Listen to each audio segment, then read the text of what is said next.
नमस्कार दोस्तों। आज की कहानी एक ऐसे दादा पोते की कहानी है जिसमें उसके दादाजी गांव से आते हैं और वो उन्हें एक्सेप्ट नहीं कर पाता।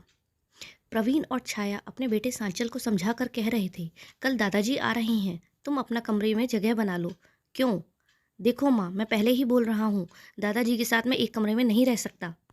सांचल को उम्मीद थी कि माँ उसका पक्ष लेंगी, लेकिन ऐसा नहीं हुआ। ठीक है, तो तुम हॉल में सो जाया करना। और वैसे भी पापा जी पहले की तरह 5-6 दिन के लिए नहीं बल्कि हमेशा के लिए आ रहे हैं।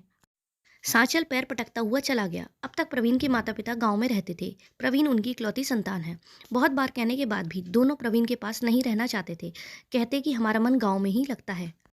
प्रवीण साल में 1-2 बार गांव जाता था तो कभी वे लोग आ जाते थे, पर ज़्यादा समय नहीं रुकते थे। पिछले महीने प्रवीण की माँ सोई तो फिर उठी ही नहीं।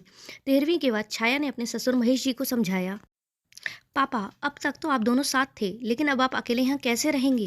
पापा मैंने सब इंतजाम कर दिया है, आप हमारे साथ चल रहे हैं। प्रवीण ने निर्णय सुनाते हुए कहा। महेश जी सिर झुकाए बैठे थे। मंथन चल रहा था। जीवन संगनी का जाना, नई जगह, सामंजस्य का डर और बच्चों का स्नेह, कुछ समझ नहीं आ रहा था। कुछ सोचे फिर बोले, ठीक है, लेकिन अभी तुम जाओ, मैं अगले महीने आ जाऊंगा। प्रवीण छाया वापस आ गए। दोनों पिता की मनोदशा को बहुत अच्छे से समझते थे, लेकिन 17 साल का सांचल नहीं समझता था। अगले दिन महेश जी आ गए।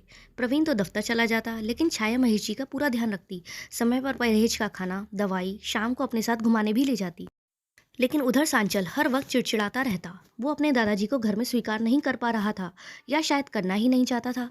ऐसा नहीं था कि महेश जी समझते नहीं थे, लेकिन अनदेखा कर देते थे। रविवार का दिन था। प्रवीण और छाया को बाजार जाना था। सुनो सांचल, मैंने खाना बना दिया है, तुम 2 बजे दादाजी को खिलवा देना, उन्हें दवा लेनी होती है। ठीक है, सांचल ने लापरवाही से जवाब दिया और मोबाइल में व्यस्त हो गया। 3 बज गए थे। महेश जी ने सोचा खुद ही खाना ले लेता हूँ, और जैसे ही रसोई में दाल पलटने लगी और न जाने कैसे डोंगा नीचे गिर गया। जोरदार आवाज़ हुई और सारी दाल जमीन पर गिर गई। सांचल दौड़कर रसोई में आया और वहाँ का हाल देखकर गुस्से से चिल्लाया, क्या कर दिया ये आपने? कुछ करना नहीं आता आपको? जब से आए हो जीना मुश्किल कर रखा है। ना कोई प्राइवेसी छोड़ी है, ना सुख चैन। और जैसे ही पीछे पलटा तो प्रवीण छाया को खड़े पाया। छाया सांचल को धकेल कर रसोई में घुसी। पापा जी आपको लगी तो नहीं ना? आइए अंदर बैठिए, मैं आपके लिए खाना लाती हूँ। वो बहू दाल तो। घबराए और अपमानित महेश जी ठीक से कह नहीं पा रहे थे। कोई नहीं पापा जी, सब्जी है, मैं उसे लेकर आती हूँ। जल्दी से रसोई समेटकर छाया ने खाना लगाया। प्रवीण बिल्कुल खामोश था और सांचल को लग रहा था कि बात खत्म हो चुकी है। कुछ सोचकर प्रवीण बोला, सांचल तुम कल गांव जा रहे हो। गांव क्यों? क्योंकि जो व्यक्ति मेरे पिता का सम्मान नहीं कर सकता वो मेरे घर में नहीं रह सकता। तुम गांव जाओ, खेतों में काम करो, कमाओ और अपने दादाजी की तरह जीवन जीकर देखो। उन्होंने अंतहीन संघर्ष करके मुझे इस लायक बनाया है जो मैं तुम्हें इतनी सुविधाएं दे पा रहा हूँ। वो पिता है मेरी और तुम्हें कोई हक नहीं है उनके साथ बदतमीजी करने का। ये घर मैंने बनाया है, लेकिन इसकी नींव का पत्थर मेरे पापा हैं। उम्र के इस पड़ाव पर ही संतान की ज़रूरत होती है। आज तुम उनसे ऊंची आवाज़ में बात कर रहे हो तो हमें तो कल घर से ही निकाल दोगे। सामान बांध लो अपना।